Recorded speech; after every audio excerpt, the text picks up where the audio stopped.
Welcome to the Creative Play and Podcast Network. Join us as we share our favorite RPGs, one-shot games, tabletop games, reviews, and convention panels. Sit back and enjoy the show.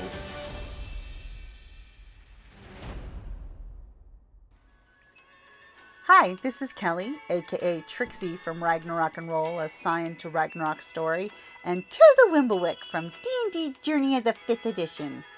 First off, I would just like to say thank you to everyone for listening to our varied adventures, as well as for rating us on iTunes and RPGpodcast.com.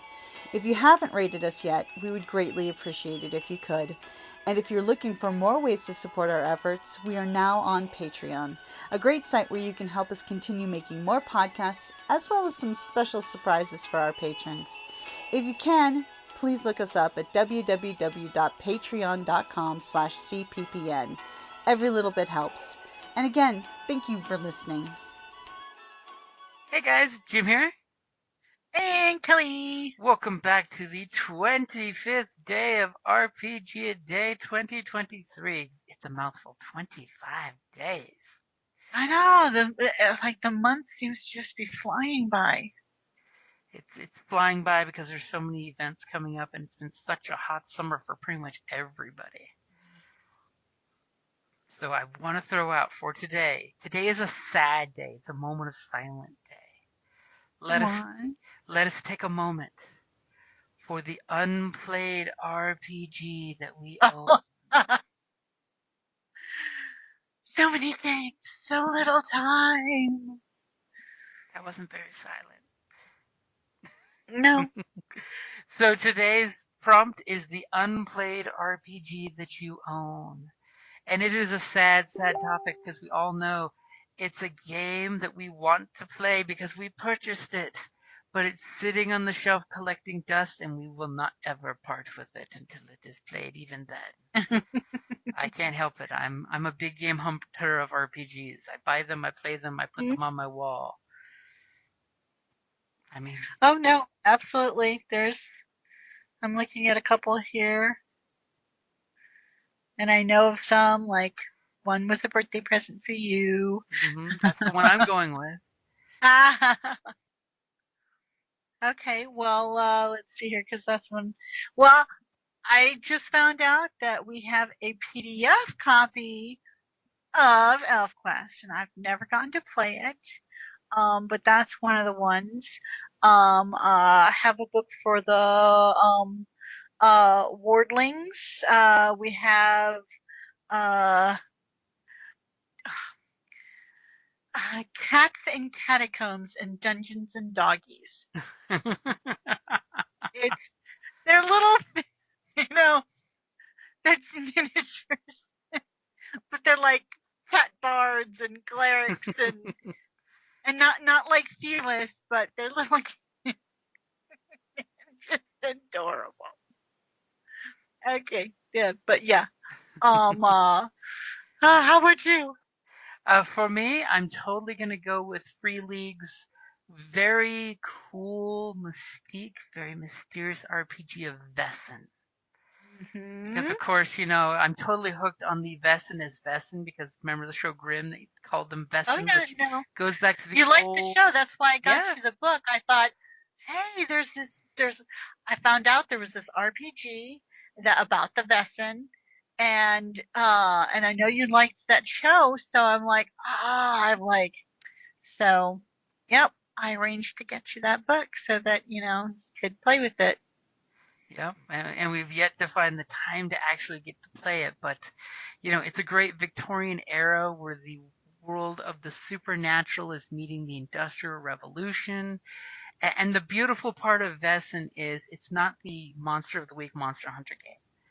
It actually, the whole pretense is the group have rediscovered an old society, a crypto society that for whatever reason, depending on how the group plays, you kind of find out the story behind this of what happened to the original secret society. But the group basically takes up where that society left off and goes out into the world to try to stop conflicts between the Vesson and the modern world. You know, like there could be a Malk stalking a church, and you got to find out the details to what the situation is, because maybe the Malk is actually invited, or maybe the Malk is protecting someone from someone else, and you have to basically investigate to find out what the monster's point of view is and what the situation's point of view is, because again, we're at the edge of the Industrial Revolution, and let's know how the Industrial Revolution messed up a lot of environmental things and a lot of social economic things because it went down to what is quickest and cheapest. And speaking of social and society, another one that we have that I would, they haven't played yet is Good Society. Oh yeah. The Jane Austen RPG.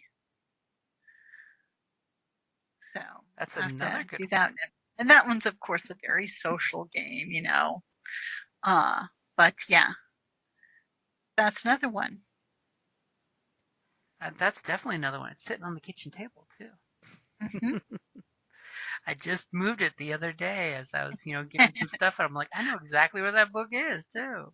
I know. We got to put all those books back on the shelf. I know where the Vesson book is. It's actually on the night shelf here. I'm looking right Yeah. at it. Uh-huh. And one of the nice things too is with Vesson is they already came out with a fluff book with 4 extra adventures. And I gotta say, they put some work into those. I mean, you can totally tell they're a European publishing company because the European feel in each of these stories of old world European countries is totally there. It's just a fun concept and idea because it's not go out, slay the monster and thing. It's usually actually protect, defend the monster against the humans because they're coming with pitchforks and knives. No. And of course, it actually has a really interesting progression system because, like in most of the Free League books, there's always a mini game in the game. Like with Mutant Year Zero, it's your community, your compound that you live in. Mini game running that while you guys are off doing your adventure. In Coriolis, it's your ship, going along of how is your ship improving and growing and evolving along with the players. And for this one, it's actually the society's manor that you guys inherit. So you guys can start improving things, finding things, discovering things, and it's basically players vote as a group on what's the new shtick for the society house, which is cool. Ooh. Yeah, I know certain people who just get off on just designing their ancient, their Victorian era manor, and what are all the rooms, because slowly they discover all the mysterious features. But that's totally going to be the unplayed RPG for me, which is the Vesson. Mm-hmm. And I already listed off a couple, so. Mm-hmm. And I will also totally throw out there's a certain blue binder in your bookshelf behind you. We have not played that game, which is, by the way, D&D with Pokemon. I'm waiting for you to turn around and look. I can hear you. There's like a wall of books here. It's the very thick 300-page book. It's baby blue. Oh, they're all on the side, so I can't hear the way you stack them. So, which one is it? It should be standing upright, actually. No, none of them are standing upright. It should be on the second up shelf, right under your sewing machine.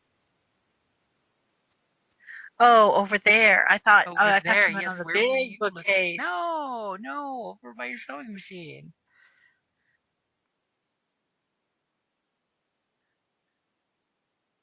Do you see the wildlings? The wildlings. The wardling. I mentioned that first. I know, but I wanted to see if you could find By the the book. way, the cover's green.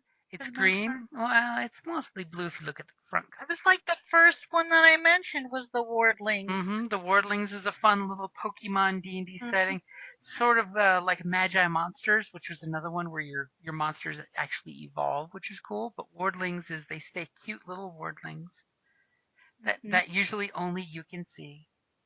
It's totally. And actually, they have miniatures that you can get for them that have the little pet with them. Mm-hmm. The little sidekick. With that. Oh. It's adorable. So that will bring us to a wrap up, I think, on the Unplayed RPGs. Please go out. Please try to play an Unplayed RPG. And Show it love. what's that? Show it some love. Yes, show it some love. Adopt the Unplayed RPGs and give them some love.